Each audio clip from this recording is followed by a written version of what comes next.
The news of a patient waking from an eternal slumber shocks everyone. Doctors wanted Jinwoo's mother to stay in the hospital so they could study what happened, but Jinwoo wanted to take her home as soon as possible. Meanwhile, Jin-ah bursts into tears and hugs her mother tightly, while Jinwoo stands in a corner, thinking that all his efforts and everything he endured were worth it. Yet he still can't shake a sense of uneasiness. After taking his mother home, Jinwoo receives a call from Go Gun-hee, the chairman of the Hunters Association. Knowing it must be important since the chairman is calling directly, Jinwoo heads to the association immediately. Gun-hee informs Jinwoo about their plan to raid and eliminate the ants on Jeju Island and asks for Jinwoo's help. Before Jinwoo can respond, he senses a surge of magical energy nearby and tells Gun-hee that hunters are fighting. The chairman laughs, saying the S-rank hunters are warming up for the Jeju raid in 4 days and escorts Jinwoo to the training room. Jinwoo and Gun-hee watch the S-rank spar from the upper floor. Goto Ryuji notices Jinwoo and asks his translator about him. She tells him that it's Sung Jinwoo, the newest S-rank hunter in South Korea. Seeing the Korean hunters, the translator remarks that they are the best South Korea has, but they are pretty lousy. A man steps up and confronts her, revealing he learned Japanese in high school. She asks who he is, and he introduces himself as Park Jong-soo, the A-rank guildmaster of the Knights Guild. A heated discussion leads her to challenge Jong-soo to a fight with the rule that the first to grab the other's wrist wins. They take their positions, but Jong-soo keeps his hands in his pockets. The translator mocks him, but he calmly says he will only need his hands to grab her wrist.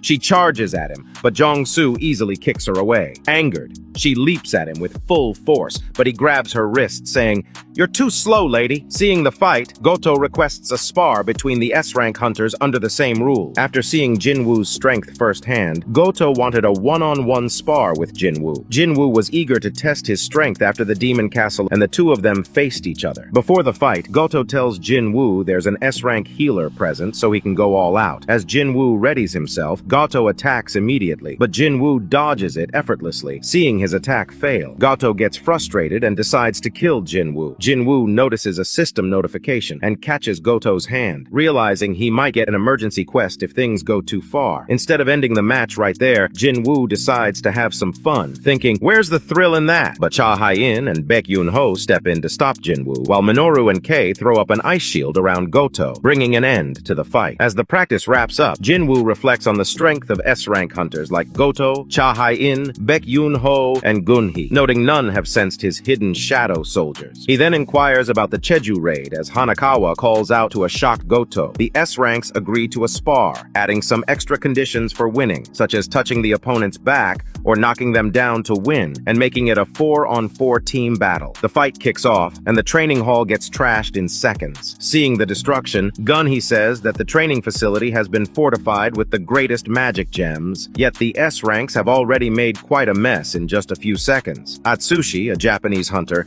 tries to sneak attack Baek Yoon-ho, but chickens out at the last minute. Baek feels his intent and thinks, is this guy smart or just scared? That's when Baek suspects Goto might be using him to test them. Meanwhile, the Korean hunters are getting smoked. Dong-woo's down and another's captured, and now it's Baek versus 3 Japanese hunters. Cha Hae-in wants to help but gets stopped by Kumamoto, who goes berserk, attacking everyone in sight. He trips Cha, but before he can stomp her, Jinwoo swoops in, pins Kumamoto to the ground, and saves the day. Jinwoo, his mother, and Jin-ah return to their apartment, and Jinwoo is not too happy to see the mess Jin-ah made while he was gone. Their mother, who's been out of the loop for 4 years, suggests they all should clean up together. As they began tidying up the place, she asked Jinwoo if there was any news about their missing father, to which Jinwoo replied that there wasn't. She reveals she's hesitant to move out of the old apartment, hoping one day her husband might return. Later, Jinwoo gets a call from Jin-ho, inviting him to check out their new guild office. Jin-ho insists that a big office is essential for their expanding guild,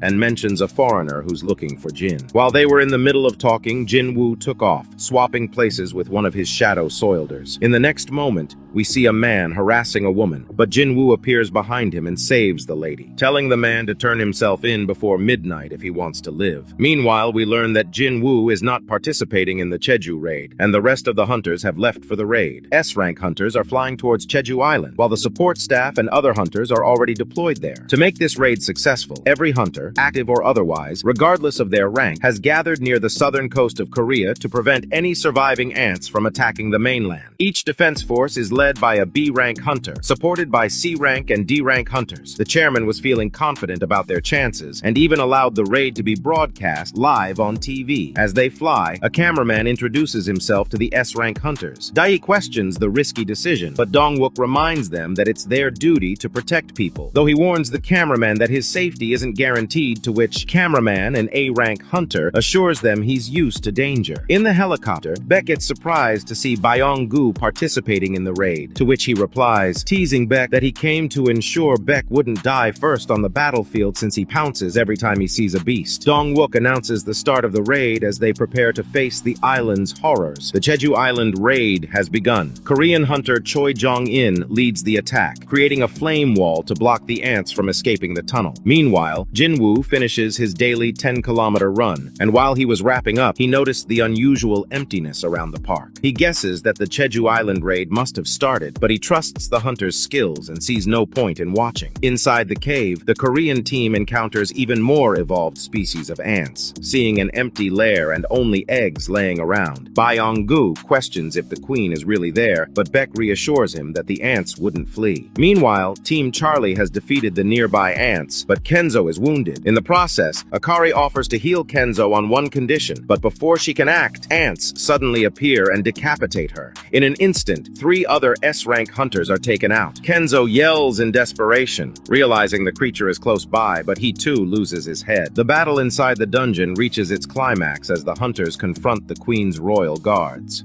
Dong-wook acknowledges the challenge, but is relieved that there aren't many guards. Byung-gu reassures the team while reminding them not to get sloppy and to keep their guard up, as even decapitated ants can live for 10 minutes. Seeing that they are closing the queen's chamber, there will be stronger ants ahead. Byung-gu heals and buffs everyone, doing everything he can, so the hunters are ready to face off against the queen. Meanwhile, outside of the dungeon, Team Delta is checking on Team Charlie because they have lost communication with them. Upon reaching the location, they find signs of battle, but there are only ant corpses around. That's when they discover Fujishima's corpse.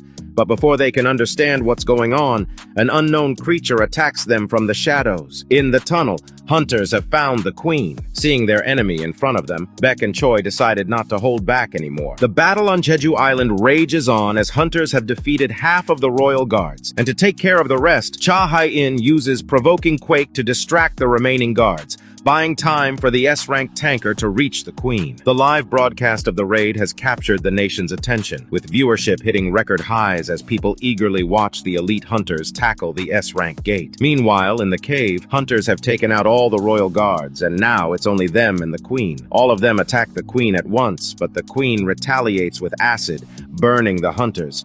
But before it can deal any real damage, Byung-gu heals them in an instant. Queen knows she has to take out Byung-gu to put an end to this fight, but Dong-wook takes her hit, giving Beck and Choi enough time to show why they are Korea's top hunters. He wraps up the fight with his flames and combusts them, causing a massive explosion. In her last moment, Queen let out a cry, and the monstrous abomination that had previously attacked the Japanese hunters appeared right before them. After the Queen Ant's defeat, the hunters now face an even greater threat. A monstrous being blocks their path. Just its mere presence strikes fear into everyone. Cha Hae collapses from the creature's overwhelming presence as it walks past the hunters towards the fallen body of the queen. And as it reaches the queen's head, it emits a screech that leaves the hunters reeling. The monstrous ant immediately goes on the offensive, targeting Cha Hae-in first. It punches her so hard that she slams into the wall, seeing that she is about to get killed. Dong-wook confronts the ant directly, but he is no match for him. The ant effortlessly shatters his shield and tears off one of his arms with ease. Dong-wook tries to fight back with his remaining arm, but is quickly disarmed, quite literally. The ant then moves to Beck, slashing him mercilessly and leaving him incapacitated, but they cling to hope, believing that as long as Byung-gu is still in the fight, they have a chance. Byung-gu had been healing everyone while hiding with his camouflage skill, but the monster saw right past it and gave him a one-way ticket to the Donut Club. The hunter's last hope, Byung-gu, meets a grim fate. Byung-gu, in his final moments, desperately tells hunters to run before the ant finishes them off too. Enraged by his friend's death, Beck leaps at the beast, but gets caught by the throat. The monster then consumes Byung-gu right in front of Beck and mocks him in his late friend's voice. It asks about their king before sensing something outside and abruptly flying out of the tunnel. Beck seizes this chance to escape the dungeon with his team. Meanwhile, the Alpha team, led by Goto, investigates the loss of communication with the Charlie and Delta teams. Upon reaching the site, they discover the dead bodies of his fallen teammates. Goto senses something monstrous coming towards him, so he asks his team to fall back, as they will just be in his way. But before they could do so, the monster decapitated Ashita right in front of him and asked him if he is the king. Goto, in his arrogance, declares himself the king. Meanwhile, Choi Jong-in and Baek Yoon-ho are struggling to escape the dungeon, and just as they lost hope, a black knight emerges from Baek's shadow. Seeing the S-rank hunters getting annihilated like flies, the cameraman braces himself for death. In his last moment, he regrets not talking with his father more. Just as the ants are about to kill him, Ygriss' sword comes flying, taking out the ants. Meanwhile, at the broadcasting station, they cut the live stream, not wanting the world to know that one ant took down 8 S-ranks. But when an anonymous figure appears and changes the tide of battle, they go live again. Jinwoo appears in the cave and summons his entire shadow army to battle the ants. Iron and Ygriss make quick work of the ants, while Tusk guards the hunters with his barrier. Dongwook wonders who is fighting now, but Baek reassures him, saying they are in the right hands. While Jinwoo hands out potions to the hunters, the monstrous ant returns, declaring that the man outside wasn't the king, and asking if there is anyone else they call the king. Baek wonders if the ant killed Goto Ryuji. Jinwoo leaves Cha-hai in Dongwook's care. Jinwoo calmly steps forward. Jinwoo is face to face with the ant. Seeing Jinwoo, the ant comments, "You've got a terrifying aura, human," and lets out a high-pitched screech. Jinwoo calmly responds, "Now you're acting more like a bug." The scene shifts to 5 minutes earlier. In South Korea, the broadcast is still off air. The news of Byung-goo's death shocks the nation. When the broadcast resumes, they see Jinwoo fighting the monstrous ant. Chairman Go Gun-hee, seeing Jinwoo join the fight, gets so excited that he breaks his chair. Jinwoo is fighting the thing head-on without holding back. Jinwoo takes a strong punch from the monster. The ant disappointedly said, "You are not the king either." But before it could finish, the dust cleared and Jinwoo was standing there unmoved, which shocked everyone. Before the thing could do anything,